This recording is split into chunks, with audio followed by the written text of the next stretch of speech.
नमस्कार दोस्तों, स्वागत है आपका हमारे चैनल पर। मैं जो है आपको अब कंडीशन सेंटेंस का जो है लास्ट पार्ट करवा रहा हूं। इसके बाद आपकी जो टेंसेस का जो पार्ट है वो यहाँ पे कंप्लीट हो जाएगा। उसके बाद जो है हम न्यू टॉपिक स्टार्ट करेंगे। तो मैं बात करूं कंडीशन सेंटेंस का, यहाँ पे जो है रूल नंबर 13 है। 12 रूल मैं आपको करा चुका हूं और मैंने आपको बताया भी था कंडीशन सेंटेंस में आपको बस एक चीज का ध्यान रखना है। नॉर्मल जो सेंटेंस होता है सिर्फ उसमें एक भाग होता है सिर्फ पास्ट परफेक्ट को छोड़ के, उसमें थोड़ा सा होता है सेकंड भाग वाला। लेकिन इसमें जो है सभी जो वाक्य हैं वो सेकंड भाग वाले होते हैं, यानी फर्स्ट भाग के अनुसार ही जो है सेकंड भाग इसमें बनेगा और कंजक्शन का भी इसमें काफी रोल होता है। तो मैं फ्रेंड्स बात करूं रूल नंबर 13 की, तो रूल नंबर 13 में आपको कुछ इस प्रकार से करना है। लेट, कोई कार्य होने देना। लेट यानी लेट बिन, वो कोई भी कार्य होने देना, जैसे किसी भी कार्य को होने देना। लेट, यूज टू, कोई भूतकालीन आदत होना। नीड नोट, आवश्यकता नहीं। डेयर नोट, साहस न होना। वुड आ गया, रेदर देन आ गया। ये इसके अलावा हैड बेटर, हैड या बेटर, इसके अलावा ओट टू यानी सलाह है। तो इनके बाद हमेशा मैन वर्ब की फर्स्ट फॉर्म का प्रयोग होता है। अब आपको यहां पे आप बोलोगे सर ये क्या है, मेरे तो कुछ समझ नहीं आया। तो मैं आपको बताऊं कि अगर कहीं पे भी आपको वाक्य के स्टार्टिंग में let, use to, need not, dare not, would, rather than, had, better, हालांकि ये जो है साथ में ही आएंगे, दोनों साथ में ही आएंगे, यानी पहले वुड आ जाएगा फिर कोई वाक्य फिर रेदर देन, यानी ये पूरा साथ में आएगा, वुड या रेदर देन, हैड। इसके अलावा यहां पे हो गया बेटर या ओट टू, यानी इनमें से कौन सा भी आता है तो इनके बाद हमेशा मैन वर्ब की फर्स्ट फॉर्म का प्रयोग। मैं आपको उदाहरण भी करवाऊंगा जिससे कि आपको अच्छे से समझ में आएगा। इसका मतलब है कि अगर ये कहीं पे भी आ जाते हैं और वहां पे अगर पूछा जाता है जैसे ट्राई आएगा या ट्राइज आएगा, तो इसमें आपको दिमाग लगाना है कि यहाँ पे जो है हमेशा ट्राई आएगा या ट्राइंग आएगा, तो यहाँ पे जो आपको हमेशा ट्राई करना है। क्योंकि यहाँ पे जो है हमेशा इनके बाद जो है मैन वर्ब की फर्स्ट फॉर्म का प्रयोग होता है। अब मैं आपको एग्जाम्पल से भी बता देता हूं ताकि आपका जो रूल नंबर 13 है वो भी कंप्लीट हो चुके। तो पहले आपको ये नाम जो है आपको याद रखने होंगे। यहाँ पे let, use to, need not, dare not, इसके अलावा वुड, रेदर देन, इसके अलावा हैड, बेटर और ओट टू, इनके बाद हमेशा जो है मैन वर्ब की फर्स्ट फॉर्म का हमेशा प्रयोग होता है। तो फ्रेंड्स इसमें एग्जांपल नंबर अगर मैं आपको फर्स्ट समझाना चाहूं रूल नंबर 13 में, तो कुछ इस प्रकार से है। I would die rather than beg या बेगिंग। अब बैग या बेगिंग में से कौन सा आएगा आपको इसमें ध्यान रखना है। तो आपको बोला गया था कि कहीं पे भी वुड या रेदर देन दोनों साथ में दिखे, अलग अलग दिखे, आपको हमेशा जो इसके बाद अगर आपको वर्ब पूछा जाए कौन सी आएगी या क्या कुछ यहां पे आएगा, तो हमेशा वर्ब की फर्स्ट फॉर्म लगानी है, ना कि वर्ब की फर्स्ट फॉर्म प्लस आईएनजी दे रखा है, यानी ये गलत होगा और ये वाला जो है सही हो जाएगा। ये हो जाएगा I would die rather than beg, यानी मैं जो है मरना पसंद करूंगी या करूंगा जो है भीख मांगने बजाय, यानी जो है वो जो मतलब लड़का या जो लड़की है वो ये बोल रहा है या बोल रही है कि मैं जो है मतलब भीख मांगने से ज्यादा मरना जो है पसंद करना चाहूंगी या चाहूंगा। तो कुछ इस प्रकार से ये वाक्य होगा। तो इसमें वुड और रेदर देन आ रखा है, इसलिए इसमें जो है हमेशा वर्ब की फर्स्ट फॉर्म का ही यूज किया जाएगा। तो इसमें बैग वाला जो है सही हो जाएगा, बैगिंग यहां पे गलत होगा।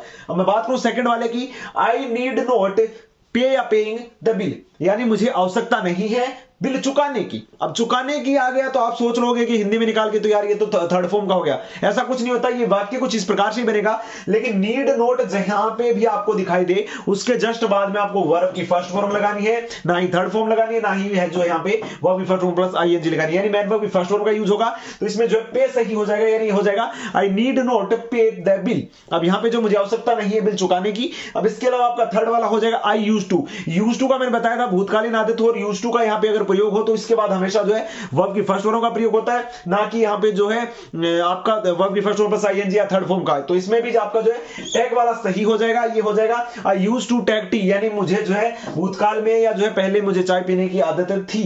तो कुछ इस प्रकार से जो आपका हो जाएगा, इसी प्रकार से जो आपका यूज्ड टू नीड नोट वाला हो गया और इसके अलावा वुड रेदर देन वाला हो गया। इसके अलावा जो भी आपके जो बाकी हैं वो भी कुछ इस प्रकार से ही होंगे। वाक्यों में आपको ध्यान रखना है उनके जस्ट बाद आपको हमेशा जो है मैन वर्ब की फर्स्ट फॉर्म का प्रयोग करना है, ना कि यहां पे जो है मैन वर्ब की फर्स्ट फॉर्म प्लस आईएनजी का। तो फ्रेंड्स आपका जो रूल नंबर 13 है वो यहां पे कंप्लीट होगा। अब इसके बाद 4 रूल और है, वो भी मैं आपको जो है आगे करवाने वाला हूं। तो फ्रेंड्स आपका रूल नंबर जो 14 है वो कुछ इस प्रकार से है। इजेमार प्लस यूज टू यानी वर्तमान आदत। अब पहले जो था वो था सीधा यूज टू, यानी वो भूतकाल का था, लेकिन अगर आप यहां इजेमार प्लस यूज टू का प्रयोग किया जाता है वर्तमान के आदत के लिए। इसके अलावा नीड, नीड्स या नीडेड, यानी नीड, नीड्स या नीडेड का प्रयोग किया जाता है और वहां पे था नीड नोट। और इसके अलावा माइंड यानी बुरा मानना, और साथ में सी स्टॉप स्टार्ट यानी देखना, रुकना या चालू करना या शुरू करना, यानी सी स्टॉप स्टार्ट। इसके अलावा टू के अलावा अन्य प्रीपोजिशन के ठीक बाद main verb plus form plus ING का प्रयोग किया जाता है, यानी टू के बाद हमेशा वर्ब की फर्स्ट फॉर्म का प्रयोग किया जाता है, लेकिन टू के अलावा जो भी प्रीपोजिशन है उनके ठीक बाद जो है जस्ट ठीक बाद मैन वर्ब की फर्स्ट फॉर्म प्लस आईएनजी का जो है प्रयोग किया जाएगा। यानी आपको याद रखना है रूल नंबर 14 में, आपको मैं इसके एक दो एग्जांपल भी करवाऊंगा, इसके बाद जो है 4 रूल और है वो भी करवाने वाला हूं। तो फ्रेंड्स मैं बात करूं इजेमार प्लस यूज्ड टू की, तो इजेमार प्लस यूज्ड टू वर्तमान आदत के लिए, नीड नीड्स या नीडेड के लिए, या जो माइंड या सी स्टॉप स्टार्ट और या टू के अलावा अन्य जो प्रीपोजिशन है उनके ठीक बाद हमेशा जो है मैन वर्ब की फर्स्ट फॉर्म प्लस आईएनजी का प्रयोग हमेशा किया जाता है। तो फ्रेंड्स आपका जो रूल नंबर 14 है उसका फर्स्ट जो एग्जांपल है वो कुछ इस प्रकार से हो जाएगा, आई डोंट माइंड सिट या सिटिंग हियर। अब यहां पे फर्स्ट फॉर्म आएगा या फर्स्ट फॉर्म के प्लस आईएनजी आएगा, इसमें आपको ध्यान इसलिए रखना है कि आपको पता है कि माइंड यानी बुरा मानना जो है, मैं बुरा नहीं मानूंगा यहां पे बैठकर, तो जो है यहां पे क्या आएगा, आपको पता है कि माइंड जहां पे भी दे रखा है यानी ये वो वाला ब्रेन वाला यानी दिमाग वाला माइंड नहीं है, ये माइंड जो है इसका मतलब है कि डोंट माइंड यार, मतलब बुरा नहीं मत मानो या बुरा नहीं मानना चाहिए। इसके लिए जो है ये बुरा मानने वाला जो है, हालांकि ये बुरा मानने वाला नहीं, यानी इससे अगर नोट का इसमें आ जाए तो बुरा नहीं मानना होता है, वरना जो है बुरा मानना के अर्थ में जो है यहां पे प्रकट करता है माइंड। तो इसमें जो है आपको क्या लगाओगे, तो इसमें आपको बोला गया कि माइंड की जस्ट बाद वर्ब की फर्स्ट प्लस आईएनजी का प्रयोग किया जाएगा, तो इसमें जो है सीटिंग सही हो जाएगा और इसमें सिट जो है गलत हो गया, यानी I don't mind sitting here. इसके अलावा सेकंड वाला हो जाएगा आई डोंट नीड, तो आपको आप बताया गया कि नीड नीड्स या जो है यहां पे नीडेड आता है तो उसमें हमेशा जो है आपका वर्ब की फर्स्ट प्लस आईएनजी आता है, ना कि सीधा वर्ब की फर्स्ट फॉर्म, तो ये गलत हो जाएगा और ये वाला सही, यानी I don't need paying the bill. तो इसके अलावा जो है नीड्स नीडेड हो गया, सी स्टार्ट, ये जो है इनके स्टॉप, इनके लिए भी हमेशा जो है या टू के अलावा जो अन्य प्रीपोजिशन है इनके भी आपके जो है एग्जांपल्स होते हैं और उनके अकॉर्डिंग यहां पे जो है आपको वर्ब की फर्स्ट फॉर्म प्लस आईएनजी का प्रयोग यहां पे करवाया जाता है। तो फ्रेंड्स आपका रूल नंबर 14 भी अब कंप्लीट हुआ। इसके बाद आपके जस्ट जो है 4 रूल और है वो भी मैं आपको जो है इसी पार्ट के अंदर करवा दूंगा और आपके जो कंडीशन सेंटेंस है वो यहां पे आज कंप्लीट करवा दिए जाएंगे। तो फ्रेंड्स आपका जो रूल नंबर 15 है उसमें कुछ इस प्रकार से है, वेन प्लस पीएस, पीएस यानी प्रेजेंट सिंपल, उसके बाद वाला जो पार्ट है उसमें फ्यूचर सिंपल, यानी यहां पे जो है आपको मतलब वेन से जुड़े होंगे दोनों, यानी आपको पास्ट परफेक्ट के तौर पे याद रखना है कि पहले तो आपका प्रेजेंट सिंपल आ जाएगा, उसके बाद वेन और उसके बाद फ्यूचर सिंपल, या जो है पहले फ्यूचर सिंपल आ जाएगा उसके बाद कंजक्शन के रूप में वेन उसके बाद प्रेजेंट सिंपल आ जाएगा। यानी इतना आपको याद रखना है कि अगर फर्स्ट पार्ट में प्रेजेंट सिंपल आया है तो ऐसा नहीं कि सेकंड पार्ट में भी प्रेजेंट सिंपल आ जाएगा। फर्स्ट पार्ट में अगर प्रेजेंट सिंपल आता है उसके बाद वेन आता है तो अगले पार्ट में हमेशा जो फ्यूचर सिंपल आएगा, लेकिन अगर फर्स्ट पार्ट में फ्यूचर सिंपल आता है प्लस वेन आता है तो अगले पार्ट में हमेशा जो है प्रेजेंट सिंपल जो है आने वाला है, यानी ये दोनों आएंगे अलग अलग भाग में। और इसके अलावा मैं बात करूं एग्जांपल की, तो आई विल वेलकम, यानी ये हो गया आपका फ्यूचर आ गया, फ्यूचर सिंपल आ गया, उसके बाद देम वेन, वेन कंजक्शन आ गया, तो इसके बाद आप क्या लगाओगे, विल लगाओगे या कुछ नहीं लगाओगे। तो इसमें आपको दिमाग लगाना है कि आप विल इसमें नहीं लगा सकते, क्यों, क्योंकि फ्यूचर सिंपल तो पहले आ चुका है, वेन से पहले आ चुका है, तो वेन के बाद फिर प्रेजेंट सिंपल आएगा।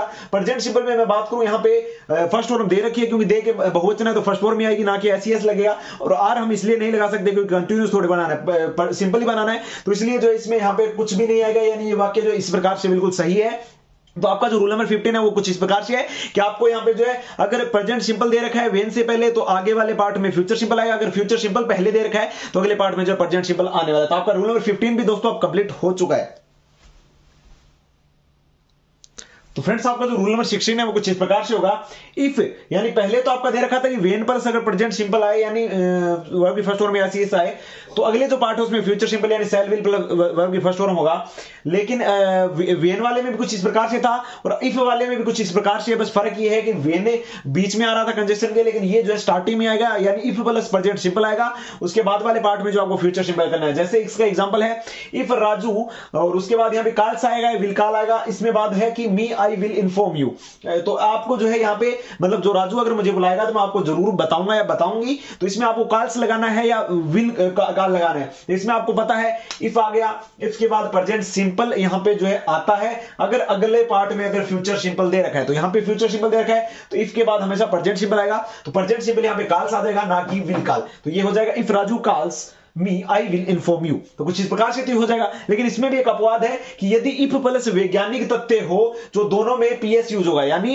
इफ के बाद अगर यहां पे प्रेजेंट सिंपल आ रखा हो और वैज्ञानिक तथ्य दिया हुआ हो, जैसे बोला जाता है कि जो सूर्य होता है वो हमेशा जो है पूर्व में ही उदय होता है, जो वैज्ञानिक सत्य होते हैं, तो दोनों ही जो पार्ट है उसमें हमेशा जो है प्रेजेंट सिंपल का यूज होगा, वहां पे आप फ्यूचर का यूज नहीं कर सकते अगर यहां पे वैज्ञानिक तथ्य बताया गया था। जैसे if one touches a live wire one gets या विल गेट ए शॉक, यानी अगर कोई कोई जो है तार को छूता है और वो मतलब लाइव वायर की बात है कि चालू तार को अगर छूता है तो उसको जो है करंट आएगा। तो ये कंफर्म बात है, बिल्कुल ये जो है वैज्ञानिकों द्वारा सिद्ध भी बात है। तो ऐसी बातों में आपको दिख गया कि इफ आ गया, इसके बाद टचेज यानी पीएस आ गया, प्रेजेंट सिंबल आ गया, तो अगले में आप फिर फ्यूचर कैसे लगा सकते हो। हालांकि इफ के बाद अगर प्रेजेंट सिंबल आता है तो अगले में फ्यूचर लगता है, लेकिन यहाँ पे वैज्ञानिक तथ्य की बात हो रही है। तो आपका यहाँ पे विल गेट नहीं आएगा, यहाँ पे जो है पीएस वापस आ जाएगा, प्रेजेंट सिंबल वापस आ जाएगा, तो यहाँ पे जो है गेट्स हो जाएगा, ना कि विल गेट। तो आपका हो जाएगा if one touches a live wire one get से सो। तो आपका रूल नंबर 16 है वो भी दोस्तों अब कंप्लीट हो गया। इसके बाद 7 और 18 यानी 2 जो रूल है आपके बाकी हैं, इसके बाद आपके कंडीशन सेंटेंस कंप्लीट हो जाएंगे।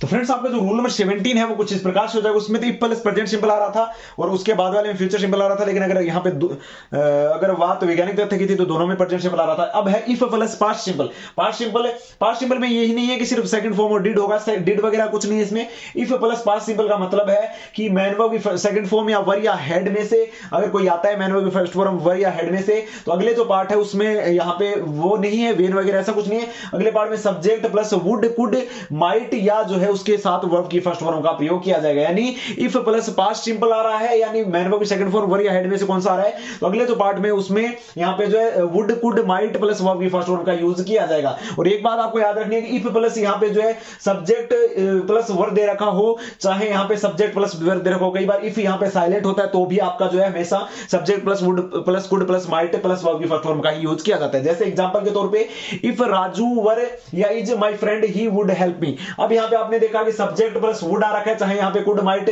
और यहाँ पे जो है फर्स्ट फॉर्म आ रखा है इसके साथ, तो हमेशा पहले वाले जो पार्ट है उसमें यहाँ पे जो है मैन वर्ब सेकंड फॉर्म वर या हेड में से प्रयोग होगा, तो यहाँ पे जो है आपका वर का प्रयोग हो जाएगा, ना कि इज का। तो ये वाक्य हो जाएगा if Raju were my friend he would help me. तो कुछ इस प्रकार से आपको यहाँ पे 17th रूल बताना मतलब समझना है। और 18th रूल भी कुछ इसी प्रकार से है। इफ प्लस यहाँ पे अगर पास्ट परफेक्ट हो यानी हेड प्लस मैन वर्ब की थर्ड फॉर्म या हेड हो, तो अगला जो पार्ट है उसमें ये तो सेम रहेगा वुड कुड माइट शुड, लेकिन इनके साथ जो है हैव प्लस वर्ब की थर्ड फॉर्म का प्रयोग कर दिया जाएगा। और जैसे आप एग्जांपल के तौर पे देख सकते हो, हैड राजू सपोर्टेड मी आई, इसके बाद यहां पे वुड बीन आएगा या वुड हैव बीन आएगा, तो यहां पे जो है वुड हैव बीन आएगा। क्यों? क्योंकि आपको पता है कि यहां पे जो है हेड दे रखा है, पहले हेड प्लस वर्ब की थर्ड फॉर्म दे रखा है, तो अगले पार्ट में हमेशा जो है आपका वुड या शुड या माइट या जो could have been sorry have जो है यहाँ पे प्रयोग में लिया जाएगा। तो कुछ इस प्रकार से बन जाएगा, had Raju supported me I would have been the match. तो आपको जो है याद रखना है, अगर मैं